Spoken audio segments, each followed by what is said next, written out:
ಎಲ್ರಿಗೂ ನಮಸ್ಕಾರ. Welcome to my channel. ಇವತ್ತಿನ ಈ ವಿಡಿಯೋದಲ್ಲಿ UPSC ರಿಕ್ರೂಟ್ಮೆಂಟ್ 2024 ಇದರ ಬಗ್ಗೆ ಕಂಪ್ಲೀಟ್ ಮಾಹಿತಿ ಈ ವಿಡಿಯೋದಲ್ಲಿ ತಿಳಿಸಿಕೊಡ್ತೇನೆ. ಸೊ ಕೇಂದ್ರ ಲೋಕಸೇವಾ ಆಯೋಗ ಈ ಅಧಿಸೂಚನೆ ಹೊರಡಿಸಿರುವಂಥದ್ದು. ಇದರ ಬಗ್ಗೆ ಕಂಪ್ಲೀಟ್ A to Z ಮಾಹಿತಿ ಈ ವಿಡಿಯೋದಲ್ಲಿ ತಿಳಿಸಿಕೊಡ್ತೇನೆ. ಈ ಹುದ್ದೆಗೆ ನೀವು ಯಾವ ರೀತಿಯಾಗಿ ಅರ್ಜಿಗಳನ್ನು ಸಲ್ಲಿಸಬೇಕು, ಯಾವ ರೀತಿಯಾಗಿ ಆಯ್ಕೆ ಮಾಡಿಕೊಳ್ಳಲಾಗ್ತದೆ, ಮತ್ತು ವಿದ್ಯಾರ್ಹತೆ, ವಯೋಮಿತಿ, ವೇತನ, ಆಯ್ಕೆ ಪ್ರಕ್ರಿಯೆ, ಪ್ರಾರಂಭ ದಿನಾಂಕ, ಕೊನೆಯ ದಿನಾಂಕ, ಕಂಪ್ಲೀಟ್ ಮಾಹಿತಿ ಈ ವಿಡಿಯೋದಲ್ಲಿ ತಿಳಿಸಿಕೊಡ್ತೀನಿ. ಸೊ ಅದಕ್ಕೋಸ್ಕರ ಈ ವಿಡಿಯೋನ ಸ್ಕಿಪ್ ಮಾಡದೆ ಕೊನೆ ತನಕ ನೋಡಿ. ಮತ್ತು ಇನ್ನೂ ಯಾರು ನನ್ನ ಚಾನಲ್ನ ಸಬ್ಸ್ಕ್ರೈಬ್ ಮಾಡ್ಕೊಂಡಿಲ್ಲ ಅಂಥವ್ರು ಈ ಕೂಡಲೇ ನನ್ನ ಚಾನಲ್ನ ಸಬ್ಸ್ಕ್ರೈಬ್ ಮಾಡಿಕೊಂಡು ಈ ವಿಡಿಯೋನ ನೋಡ್ಬೋದು. ಕೇಂದ್ರ ಲೋಕಸೇವಾ ಆಯೋಗ ಈ ಅಧಿಸೂಚನೆ ಹೊರಡಿಸಿರುವಂಥದ್ದು. ಕೇಂದ್ರ ಸರ್ಕಾರಿ ಅಧೀನದ ವಿವಿಧ ಇಲಾಖೆ ಹಾಗೂ ಸಚಿವಾಲಯಗಳಲ್ಲಿ ಖಾಲಿ ಇರ್ತಕ್ಕಂಥ ಹುದ್ದೆಗಳ ನೇಮಕಾತಿಗೆ ಇಲ್ಲಿ ಅಧಿಸೂಚನೆ ಹೊರಡಿಸಿರುವಂಥದ್ದು. ಆರ್ಕಿಯಾಲಜಿಕಲ್ ಸರ್ವೆ ಆಫ್ ಇಂಡಿಯಾ, ಸೂಕ್ಷ್ಮ ಮತ್ತು ಸಣ್ಣ ಉದ್ದಿಮೆಗಳ ಸಚಿವಾಲಯ, ರಕ್ಷಣಾ ಇಲಾಖೆ, ಕೌಶಲ್ಯಾಭಿವೃದ್ಧಿ ಮೊದಲ ಇಲಾಖೆಗಳಲ್ಲೂ ಇಲ್ಲಿ ಅರ್ಜಿಗಳನ್ನು ಕರೆದಿರುವಂಥದ್ದು. ಸ್ನಾತಕ ಹಾಗೂ ಸ್ನಾತಕೋತ್ತರ ಪದವೀಧರರು ಅರ್ಜಿಗಳನ್ನು ಸಲ್ಲಿಸಬಹುದು.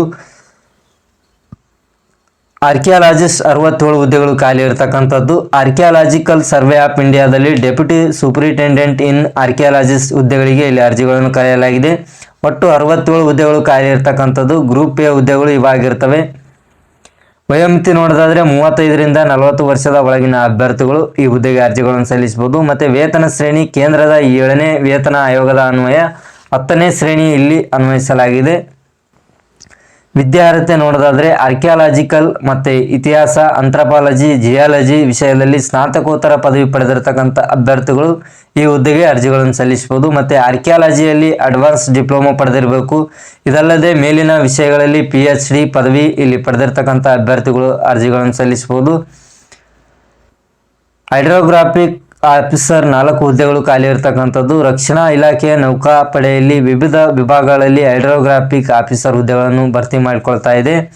30ರಿಂದ 40 ವರ್ಷದ ಒಳಗಿನ ಅಭ್ಯರ್ಥಿಗಳು civil engineering, computer science, IT, ಗಣಿತದಲ್ಲಿ ಇಂಜಿನಿಯರಿಂಗ್ ಪದವಿ ಪಡೆದಿರತಕ್ಕಂಥ ಅಭ್ಯರ್ಥಿಗಳು ಈ ಹುದ್ದೆಗೆ ಅರ್ಜಿಗಳನ್ನು ಸಲ್ಲಿಸಬಹುದು. ಭೂಗೋಳಶಾಸ್ತ್ರ, ಜಿಯೋಫಿಸಿಕ್ಸ್, ಕಂಪ್ಯೂಟರ್ ಅಪ್ಲಿಕೇಶನ್ ವಿಷಯಗಳಲ್ಲಿ ಸ್ನಾತಕೋತ್ತರ ಪದವಿ ಪಡೆದಿರತಕ್ಕಂಥ ಅಭ್ಯರ್ಥಿಗಳು ಈ ಹುದ್ದೆಗೆ ಅರ್ಜಿಗಳನ್ನು ಸಲ್ಲಿಸಬಹುದಾಗಿದೆ. ಸೆಂಟರ್ ಇಂಟೆಲಿಜೆನ್ಸ್ ಆಫೀಸರ್ 9 ಹುದ್ದೆಗಳು ಖಾಲಿ ಇರ್ತವೆ. ಆಸಕ್ತರು ಕೇಂದ್ರ ಗೃಹ ಇಲಾಖೆಯಲ್ಲಿ ಇಲ್ಲಿ ಇಂಟೆಲಿಜೆನ್ಸ್ನಲ್ಲಿ ಖಾಲಿ ಇರ್ತಕ್ಕಂಥ ಹುದ್ದೆಗಳಿವು. ಬ್ಯೂರೋದಲ್ಲಿ ಸೆಂಟ್ರಲ್ ಇಂಟೆಲಿಜೆನ್ಸ್ ಆಫೀಸರ್ ಆಗಿ ನೇಮಕಗೊಳ್ಳಲು 9 ಹುದ್ದೆಗಳು ಖಾಲಿ ಇರ್ತವೆ. BE, BTech, BSc ಮತ್ತು ಇಂಜಿನಿಯರಿಂಗ್ನಲ್ಲಿ ಪದವಿ, ಎಲೆಕ್ಟ್ರಾನಿಕ್ಸ್, ಟೆಲಿಕಮ್ಯುನಿಕೇಷನ್ ವಿಷಯಗಳೊಂದಿಗೆ ಇಲ್ಲಿ MSc ಇನ್ ಫಿಸಿಕ್ಸ್ ಪಡೆದಿರತಕ್ಕಂಥ ಅಭ್ಯರ್ಥಿಗಳು, 35ರಿಂದ 40 ವರ್ಷದ ಒಳಗಿನ ಅಭ್ಯರ್ಥಿಗಳು ಈ ಹುದ್ದೆಗೆ ಅರ್ಜಿಗಳನ್ನು ಸಲ್ಲಿಸಬಹುದು. ಅದೇ ರೀತಿಯಾಗಿ ಆಹಾರ, ಜವಳಿ, ಚರ್ಮ, ಲೋಹ ವಿಭಾಗದಲ್ಲಿ ಇಲ್ಲಿ ಅರ್ಜಿಗಳನ್ನು ಕರೆದಿದ್ದಾರೆ. ಸೂಕ್ಷ್ಮ, ಸಣ್ಣ, ಮಧ್ಯಮ ಉದ್ದಿಮೆಗಳ ಸಚಿವಾಲಯದ ಅಭಿವೃದ್ಧಿ ಆಯುಕ್ತರ ಕಚೇರಿಯಲ್ಲಿ ಸಹಾಯಕ ನಿರ್ದೇಶಕರ 19 ಸ್ಥಾನಗಳನ್ನು ಇಲ್ಲಿ ಭರ್ತಿ ಮಾಡಿಕೊಳ್ಳಲಾಗ್ತಾ ಇದೆ. ಆಸಕ್ತರು ಅರ್ಜಿಗಳನ್ನು ಸಲ್ಲಿಸಬಹುದು. ಫುಡ್ ಟೆಕ್ನಾಲಜಿಯಲ್ಲಿ ಪದವಿ, ಫ್ರೂಟ್ಸ್ ಟೆಕ್ನಾಲಜಿಯಲ್ಲಿ PG ಡಿಪ್ಲೊಮಾ ಪಡೆದಿರತಕ್ಕಂಥ ಅಭ್ಯರ್ಥಿಗಳು ಈ ಹುದ್ದೆಗೆ ಅರ್ಜಿಗಳನ್ನು ಸಲ್ಲಿಸಬಹುದು. 30ರಿಂದ 40 ವರ್ಷದ ಒಳಗಿನ ಅಭ್ಯರ್ಥಿಗಳು ಈ ಹುದ್ದೆಗೆ ಅರ್ಜಿಗಳನ್ನು ಸಲ್ಲಿಸಬಹುದು. 7ನೇ ವೇತನ ಆಯೋಗದ 7ನೇ ಹಂತದ ವೇತನ ಇಲ್ಲಿ ನೀಡಲಾಗ್ತದೆ. ನವದೆಹಲಿ ಅಥವಾ ದೇಶದ ಇತರ ಭಾಗಗಳಿಗೆ ಇಲ್ಲಿ ನಿಯೋಜನೆ ಮಾಡಬಹುದು. ಮತ್ತು ಸಹಾಯಕ ನಿರ್ದೇಶಕರು ಹುದ್ದೆಗೆ ಯಾವ ರೀತಿಯಾಗಿ ಇಲ್ಲಿ ಅರ್ಜಿಗಳನ್ನು ಕರೆದಿದ್ದಾರೆ ಅಂದರೆ, ಆರ್ಕಿಯಾಲಜಿಕಲ್ ಸರ್ವೆ ಇಂಡಿಯಾದಲ್ಲಿ ಡೆಪ್ಯೂಟಿ ಸೂಪರಿಂಟೆಂಡೆಂಟ್ ಇನ್ ಕೆಮಿಸ್ಟ್ನ 4 ಸ್ಥಾನಗಳಿದ್ದು ಗ್ರೂಪ್ ಎ ವೃಂದದ ಗೆಜೆಟೆಡ್ ಹುದ್ದೆಗಳಾಗಿವೆ. 35ರಿಂದ 40 ವರ್ಷದ ಅಭ್ಯರ್ಥಿಗಳು ಈ ಹುದ್ದೆಗೆ ಅರ್ಜಿಗಳನ್ನು ಸಲ್ಲಿಸಬಹುದು. ಕೆಮಿಸ್ಟ್ರಿಯಲ್ಲಿ BSc ಅಥವಾ ಸ್ನಾತಕೋತ್ತರ ಪದವೀಧರರು ಅರ್ಜಿಗಳನ್ನು ಸಲ್ಲಿಸಬಹುದು. 1 ಅಥವಾ 2 ವರ್ಷದ ಅನುಭವವನ್ನು ಇಲ್ಲಿ ಹೊಂದಿರಬೇಕಾಗಿರುತ್ತದೆ. ಇತರ ಪ್ರಮುಖ ಹುದ್ದೆಗಳನ್ನು ನೋಡೋದಾದರೆ ಕೇಂದ್ರ ಲೋಕೋಪಯೋಗಿ ಇಲಾಖೆಯ ತೋಟಗಾರಿಕಾ ವಿಭಾಗದಲ್ಲಿ ಅಸಿಸ್ಟೆಂಟ್ ಡೈರೆಕ್ಟರ್ 4 ಹುದ್ದೆಗಳು ಖಾಲಿ ಇರ್ತವೆ. ಅದೇ ರೀತಿಯಾಗಿ ಸೂಕ್ಷ್ಮ, ಸಣ್ಣ ಮತ್ತು ಮಧ್ಯಮ ಉದ್ದಿಮೆಗಳ ಇಲಾಖೆಯಲ್ಲಿ ಸಹಾಯಕ ನಿರ್ದೇಶಕರ 5 ಹುದ್ದೆಗಳು ಖಾಲಿ ಇರ್ತವೆ.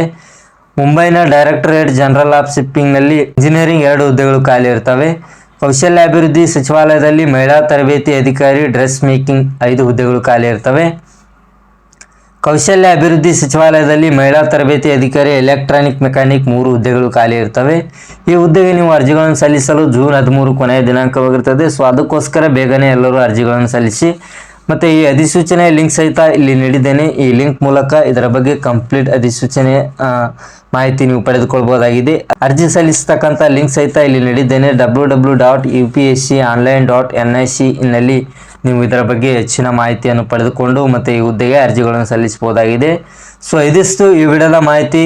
ಈ ವಿಡಿಯೋದಲ್ಲಿ ಕಂಪ್ಲೀಟ್ ಮಾಹಿತಿ ತಿಳಿಸಿಕೊಟ್ಟಿದ್ದೇನೆ. ಈ ವಿಡಿಯೋ ನಿಮಗೆ ಇಷ್ಟ ಆದರೆ ಆದಷ್ಟು ಹೆಚ್ಚು ಜನರಿಗೆ ಶೇರ್ ಮಾಡಿ, ಲೈಕ್ ಮಾಡಿ. ಜೊತೆಗೆ ನಿಮ್ಗೆ ಏನಾದರೂ ಡೌಟ್ಗಳಿದ್ದಲ್ಲಿ ಕಮೆಂಟ್ ಮೂಲಕ ತಿಳಿಸಿ. ಈ ಹುದ್ದೆಗೆ ನೀವು ಅರ್ಜಿಗಳನ್ನು ಸಲ್ಲಿಸಲು ನನ್ನ ಮೊಬೈಲ್ ನಂಬರ್ಗೆ ನೀವು ಕರೆ ಮಾಡ್ಬೋದು. ಸೊ ಇಲ್ಲಿಗೆ ವಿಡಿಯೋ ಮುಗಿಸ್ತಾ ಇದ್ದೀನಿ. ಧನ್ಯವಾದಗಳು.